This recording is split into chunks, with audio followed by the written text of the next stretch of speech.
કેમ છો વિદ્યાર્થી મિત્રો? મજામાં? ઓકે. હવે આપણે ક્રમયુક્ત જોડ, કાર્તેજ ગુણાકાર તેમજ સ્વાધ્યાય 2.1 ની સમજૂતી લીધી. હવે એ ચેપ્ટરમાં થોડા આગળ વધીએ. હવે વાત છે સંબંધની. તો સંબંધ શું છે એની આપણે ચર્ચા કરીશું. સંબંધને ઇંગ્લિશમાં રિલેશન કહેવાય છે. રિલેશન. ઓકે. હવે શું છે સંબંધમાં? તો સંબંધ, પહેલી વસ્તુ કોનો સંબંધ? તો ગણ વચ્ચેનો સંબંધ. ધારો કે કોઈ ગણ A છે 1 2 3 અને ગણ B છે 4 5, અથવા તો AB લઈ લો તમે, AB. બરાબર છે? તો આપણે એવું કેવું હોય કે ગણ A નો B સાથેનો સંબંધ. તો ગણ A નો B ની સાથેનો સંબંધ એને કઈ રીતે દર્શાવાય? તો ગણ A, પછી આમ લખવાનું R અને પછી B. ગણ A નો B સાથેનો સંબંધ. સંબંધને ઇંગ્લિશમાં રિલેશન કહેવાય, રિલેશનનો R. એને આવી રીતે દર્શાવવામાં આવે છે. ફરીથી શું છે સંબંધ? ગણ A નો ગણ B સાથેનો સંબંધ એને આવી રીતે દર્શાવવામાં આવે છે. બરોબર? હવે ધારો કે હું આવું લખું તો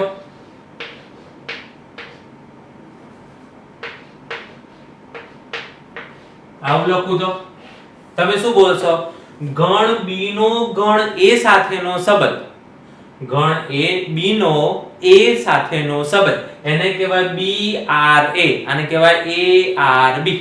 relation from A to B એવું કહેવાય. Relation from A to B અને કહેવાય relation from B to A. Okay. આ તો વાત મેં કહી દીધી કે કઈ રીતે દર્શાવાય. હવે તમે કહેતો સર પણ સંબંધ છે શું? આપણે ગાણિતિક રીતે કઈ રીતે લખવાનું અને શું હોય સંબંધમાં? તો તમે છે ને A ક્રોસ B ને બહુ સારી રીતે જાણો છો. A ક્રોસ B, A અને B નો કાર્તેજ ગુણાકાર.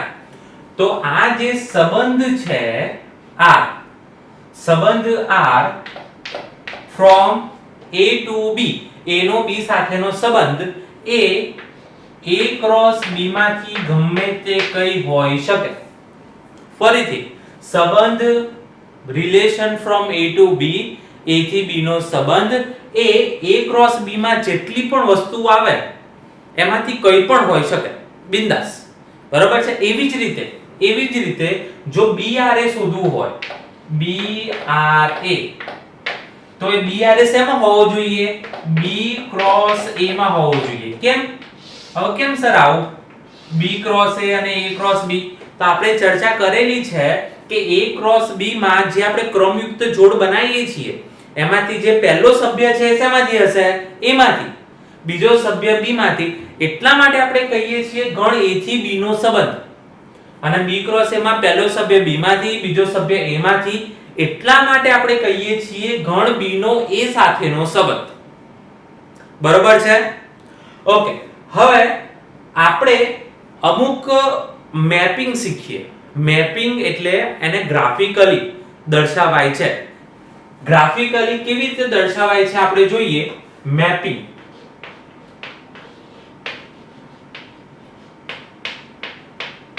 સૌપ્રથમ આપણે મેપિંગ કરીએ A ક્રોસ B નું. A ક્રોસ B નું મેપિંગ કરીએ. હવે A ક્રોસ B એટલે A એટલે આ રહ્યો A અને આ છે B. જેટલાનું મેપિંગ કરવું હોય એ આપણે ગણ લખી દીધા. આ ગણ A અને ગણ B. ચલો ગણ A માં શું લીધું છે આપણે? 1 2 3. ગણ B માં શું છે? A અને B. A માં 1 2 3, B માં AB. હવે તમે ધારો કે આનો કાર્તેજ ગુણાકાર કરો તો શું લખો તમે? 1A 1B, 2A 2B, 3A 3B. તો આમાં પણ એ જ કરવાનું છે.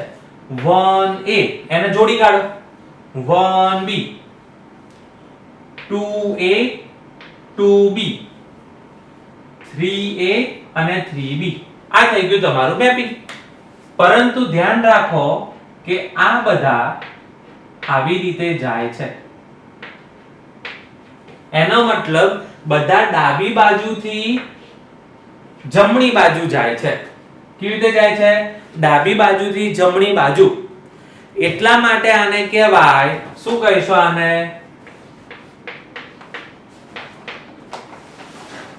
A નો B સાથેનો સંબંધ. બરોબર છે? હવે તમે કહેશો સર આ તો તમે શું લખ્યું છે કે A નો B સાથેનો સંબંધ, આને કહેવાય સબસેટ A ક્રોસ B, મતલબ A ક્રોસ B માં આપણે અહીંયા A ક્રોસ B લખી દઈએ અને લખીએ 1A 1B 2A 2B and 3A 3B. તો તમે તો સબસેટ લખ્યું છે, એનો મતલબ એવો થાય કે આના જેટલા પણ સભ્યો હશે આમાં હોઈ શકે. બરોબર? તો A ક્રોસ B ના સંબંધ કહેવાય કે ના કહેવાય? હા, એને પણ સંબંધ કહેવાય અને ખાલી ગણ હોય એને પણ સંબંધ કહેવાય. એ આપણે આગળ જોઈએ છીએ. સૌથી પહેલા હું તમને સમજાવી દઉં A થી B નો સંબંધ કોને કહેવાય. ધારો કે આમાંથી આપણે રેન્ડમલી એવું લઈ લીધું કે સંબંધ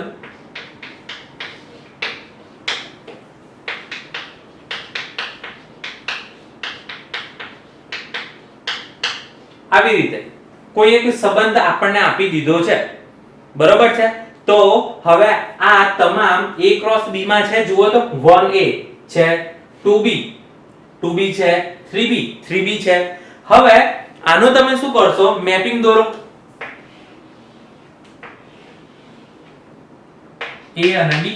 ચલો, જે પહેલા સભ્યો છે એ ડાબી બાજુ લખો 1 2 3.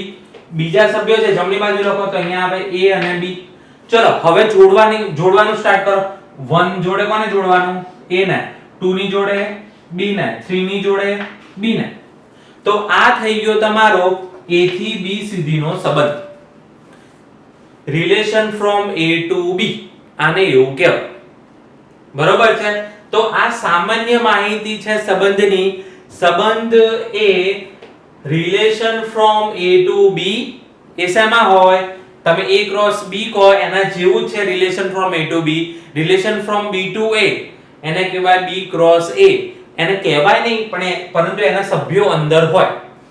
પછી આ મેં મેપિંગ કરીને તમને દર્શાવ્યું કે કઈ રીતે આ આખું A ક્રોસ B આવી ગયું, પરંતુ આપણને કોઈ એવો સંબંધ આપ્યો હોય તો હા, આને A થી R નો સંબંધ કહી શકાય. બિંદાસ. સંબંધમાં ગમે તે હોય બધું ચાલે. બરોબર છે? તો આ એનું મેં મેપિંગ કરીને તમને દર્શાવ્યું કે કઈ રીતે હોય છે. તો સૌપ્રથમ આપણે આટલું લખી દો અને એની પછી આપણે આગળ જોઈએ છીએ. ચલો વિદ્યાર્થી મિત્રો, હવે આપણે ગણ A અને ગણ B લખ્યો છે અને પછી 3 ઉદાહરણ લખ્યા છે. મેં એટલા માટે તમને અત્યારે પ્રેક્ટિસ માટે કીધું કે આપણે ચેક કરવાનું છે કે એ જે સંબંધ છે, relation, A A to B છે કે નહીં. આ રિલેશનો બધા મતલબ કે સંબંધ બધા આપી દીધા છે. એ સંબંધ A થી B નો છે કે નહીં, યસ ઓર નો માં જવાબ આપવાનો છે. પરંતુ એના માટે જોવું તો પડશે. તો એક વસ્તુ કે તમે આવી રીતે જોઈને પણ કહી શકો છો. આપણે પહેલા જોઈને કરીએ અને પછી આપણે પેલું મેપિંગ દ્વારા કરીએ. હું વધારે પ્રિફર મેપિંગ કરું છું કારણ કે એમાં તમને બહુ જ સિમ્પલ રીતે તમને દેખાઈ જાય એટલા માટે. પહેલા સૌપ્રથમ આપણે આવી રીતે કરી જોઈએ. ચલો, આ આપણને એક સંબંધ આપી દીધો છે. સંબંધમાં સભ્ય છે AP, BR અને CS. જો કોઈ સંબંધ A થી B હોય તો પહેલો સભ્ય શેમાંથી હોય? A માંથી. બીજો સભ્ય શેમાં હોય? B માં. આટલું વસ્તુ ક્લિયર છે? ચલો, A છે P બીજામાં. ચલો done. B okay, R done. C done. S done. તો પહેલા સભ્યો A માંથી છે, બીજા સભ્યો B માંથી છે, તો આ સંબંધને A થી B નો સંબંધ કહેવાય. આ જ વસ્તુ આપણે મેપિંગ દ્વારા કરીએ. આ છે ગણ A. ગણ A માં સભ્યો છે A, B, C અને D. તેમજ આ છે B, એ છે P, Q, R અને S. બરોબર છે? ચલો, હવે A કોની સાથે જોડાયેલો છે? P સાથે. B કોની સાથે? R સાથે. અને C કોની સાથે? S સાથે. આટલો જોડાયેલો છે. હવે ભલે બધા નથી જોડાયા પણ આપણને એનાથી કોઈ લેવા દેવા છે નહીં. ગણ A ના સભ્યો ગણ B સાથે જોડાયેલા છે કારણ કે આપણે વ્યાખ્યા જોઈ હતી કે જે બી રિલેશન હોય એ A ક્રોસ B માં આવી જવું જોઈએ, તો આવી જાય છે. સિમ્પલ, બરોબર છે. ગણ A થી B નો સંબંધ આને કહેવાય. બીજી વાત કરીએ, ચલો QB. તો Q છે આમાં, લે આમાં તો Q જ નથી, તો Q નથી તો પછી B સાથે ક્યાંથી જોડાય? ચલો અહીંયા બીજામાં B છે, B બી નથી. ચલો C અને S હા છે, D અને R છે, પરંતુ આ તો ઉલટું છે. Q આમાં દેખાતો જ નથી. જો પહેલો સભ્ય Q આમાં દેખાતો જ નથી, B આમાં B કે દેખાતો જ નથી, તો આવું છે. તો આ A થી B નો સંબંધ કહી શકાય નહીં. ખબર પડી કોને A થી B નો સંબંધ કહી શકાય? કે જેમાં પહેલો સભ્ય A માંથી હોય, બીજો સભ્ય B માંથી. ચલો હવે આની વાત કરીએ. A છે હા, P બીજામાં હા, અથવા તો તમે એક સાથે બધાને કરો. A છે, D છે, C છે, B છે, ચલો બધું છે. ચલો P છે, Q છે, P છે, R છે, બધું છે, તો કોઈ પ્રોબ્લેમ છે નહીં. આ જ વસ્તુ મેપિંગ દ્વારા ફટાફટ કરી દો. હું મેપિંગ એટલા માટે કરાવું છું કે તમને પ્રેક્ટિસ પડે, કારણ કે આપણે જે આગળ સંબંધ અને વિધેય ભણવાના છીએ એમાં મેપિંગ નો બહુ સારો ઉપયોગ છે. એનાથી ઘણી બધી વસ્તુ ક્લિયર થશે.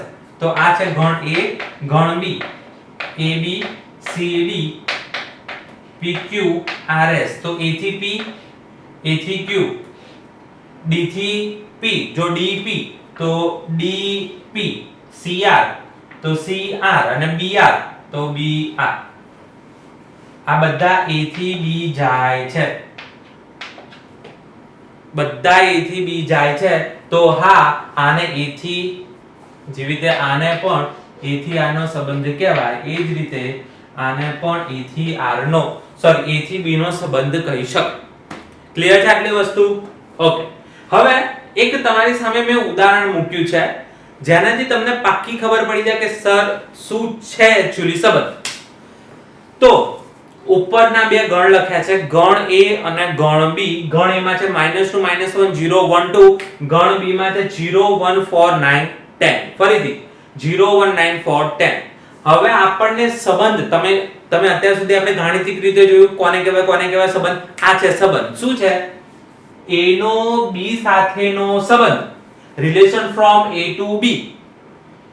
કેવો છે સંબંધ? A² બરાબર B.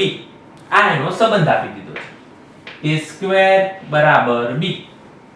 એનો મતલબ તમે A ગણમાંથી જે પણ લેશો એનો સ્ક્વેર કરો એ B માં મળવું જોઈએ. ફરીથી તમે પહેલો, આનો મતલબ શું થાય કે પહેલો ઘટક A માંથી લેવાનો, બીજો ઘટક A B માંથી લેવાનો. તો પહેલામાંથી જે પણ ઘટક લો એનો વર્ગ કરો એ આપણને B માં મળવો જોઈએ. ધારો કે પહેલી વસ્તુ કરીએ આપણે, -2 નો વર્ગ કેટલો છે? 4. પછી -1 નો વર્ગ 1, 0 નો વર્ગ 0, 1 નો વર્ગ 1 અને 2 નો વર્ગ 4. આટલું છે. હવે આમાંથી આપણે સંબંધ પહેલા આવી રીતે લખીએ અને પછી આપણે મેપિંગ દ્વારા દર્શાવીએ તો તમે બંને રીતે ક્લિયર થઈ જશો. કેવી રીતે ક્લિયર થઈએ જોઈએ. ચલો ધારો કે હું -2 લઉં, આનો મતલબ એવો થાય તમે A ની જગ્યાએ A ની વેલ્યુ આમાંથી લેવાની, તો આમાંથી આપણે -2 લીધું પહેલો. હવે -2 અહીંયા મૂકો તો -2 નો વર્ગ કરો તો જવાબ શું આવ્યો? જો 4. તો B બરાબર શું આવશે?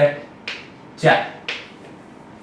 સમજણ પડે છે? ફરીથી relation from A to B અને શું છે રિલેશન? A² બરાબર B. મતલબ આમાંથી કોઈ એક સભ્ય લીધો, એ સભ્યની કિંમત અહીંયા મૂકી, એનો વર્ગ કરો એ એનો જવાબ આવે. તો -2 નો વર્ગ કરો એનો જવાબ 4 આવે. ચલો ફરીથી -1 નો જવાબ શું આવ્યો? 1. પછી 0 નો શું જવાબ આવ્યો? 0. પછી 1 છે, 1 નો જવાબ શું આવ્યો? 1. જોઈ લો. પછી 2 છે, 2 નો શું જવાબ આવ્યો? 4. તો ગણ A માં જેટલા પણ સભ્યો છે એ બધા સભ્યો નો જે જવાબ આવે એ આપણે લખી દીધો. હવે આના આપણે મેપિંગ દ્વારા દર્શાવીએ. -2 -1 0 1 અને 2 અને જમણી બાજુ શું છે 0 1 4 9 અને 10. ચલો હવે આને ખાલી આમાં દર્શાવવાનું છે, બીજું કોઈ મોટી વસ્તુ છે નહીં. -2 કોની સાથે જોડાયેલો 4 જોડે, તો 4 જોડે. -1 1 ની જોડે, 0 0 ની સાથે, 1 1 ની સાથે, 2 4 ની સાથે. તો આને કહેવાય a થી b નો સંબંધ. આ મેં સંબંધની તમને મેક્સિમમ માહિતી આપી દીધી. પહેલા તો સંબંધ કોને કહેવાય આગળ જોયું હમણાં જ, પછી કયા સંબંધ a થી b કહેવાય એ સમજાવ્યું, પછી રિયલમાં મેં તમને બતાવ્યું કે જો આવો સંબંધ હોય અને આવી રીતે દાખલો ગણાય, એ પતી ગયું. હવે એક વસ્તુ છે, આપણે નથી કહેતા કે કેટલા શક્ય ઉપગણો બની શકે. તો ધારો કે કોઈ એક ગણમાં m ઘટકો છે અને કોઈક બીજા ગણમાં n ઘટકો છે, તો શક્ય એટલા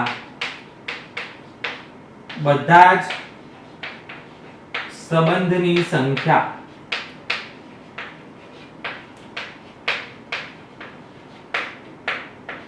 ફરીથી કોઈ ગણમાં m સભ્ય છે, ધારો કે કોઈ ગણ b માં n સભ્ય છે, આવી રીતે, તો શક્ય એટલા કેટલા સંબંધ બની શકે. બરોબર છે? એવો કોઈ પ્રશ્ન પૂછે તો એનો જવાબ છે 2 ની m n. આપણે સાબિતી આપીએ કે કેમ ભાઈ આવું, કેમ 2 ની m ગુણ્યા n. ઓકે, હવે આની સાબિતી આપીએ. ધારો કે આપણે હમણાં સંબંધ જોયું, સંબંધ શું છે? સંબંધના બધા સભ્યો a ક્રોસ b માં હોઈ શકે, એનો મતલબ a ક્રોસ b. હવે તમે મને એવું કહો કે તમે આની સંખ્યા કેવી રીતે લાવો છો? a ક્રોસ b ની સંખ્યા કેવી રીતે લાવો છો? n of a into n of b, n of a ગુણ્યા n of b. ચલો n of a કેટલું છે? m. n of b કેટલું છે? n. તો આ mn થઈ ગયું. ઓકે, હવે આપણે શું જોયું હતું? હું અહીંયા લખું છું. આપણે શું જોયું હતું કે રિલેશન શું હોય? a ક્રોસ b ની અંદર હોય. a થી b નું રિલેશન a ક્રોસ b ની અંદર હોય, મતલબ કોઈ પણ સંબંધ એ a ક્રોસ b નો ઉપગણ હોય. તો આપણે એક કામ કરીએ, તો a ક્રોસ b ના બધા જ ઉપગણો શોધી કાઢીએ. જો a ક્રોસ b ના બધા જ ઉપગણો શોધી કાઢીએ તો આપણને શક્ય એટલા બધા જ સંબંધો ના મળી જાય, ભલે નાનું મોટું સિંગલ ડબલ થાય હોય કે પછી ગણ પોતે હોય. ફરીથી વ્યાખ્યા પ્રમાણે કોઈ પણ સંબંધ એ a ક્રોસ b માં હોય, કોઈ પણ સંબંધ a ક્રોસ b માં હોય તો આપણે એક કામ કરીએ, a ક્રોસ b ના તમામ ઉપગણો શોધી કાઢીએ. જો તમામ ઉપગણો શોધી કાઢીએ તો પછી સંબંધ એની માંથી જ કોક હશે. તો આપણને a ક્રોસ b ની સંખ્યા ખબર છે. હવે ધારો કે આને ઉપગણ શોધવું હોય તો ઉપગણની સંખ્યા કેટલી? 2 ની mn. ધારો કે કોઈ ગણમાં 5 સભ્યો હોય અને ઉપગણ શોધવા હોય તો તમે શું કરો? 2 ની 5 ઘાત. હવે આપણી જોડે એક ગણ છે a ક્રોસ b, એના ઉપગણો શોધવા છે, એની સંખ્યા કેટલી છે? mn, જે આપણે લાયા. તો હવે એના ઉપગણો કેવી રીતે શોધાય? 2 ની mn. તો એટલા માટે આપણને MCQ માં કે એમનેમ બી કોઈ પ્રશ્ન પૂછે 1 માર્ક્સમાં કે શક્ય એટલા ઉપગણોની સંખ્યા શોધો, જેમાં ગણ a માં m ઘટક છે, b માં n ઘટક છે, તો 2m * n એને કહેવાય શક્ય એટલા તમામ સંબંધો. બરોબર છે? આટલું વસ્તુ ક્લિયર છે બધાને?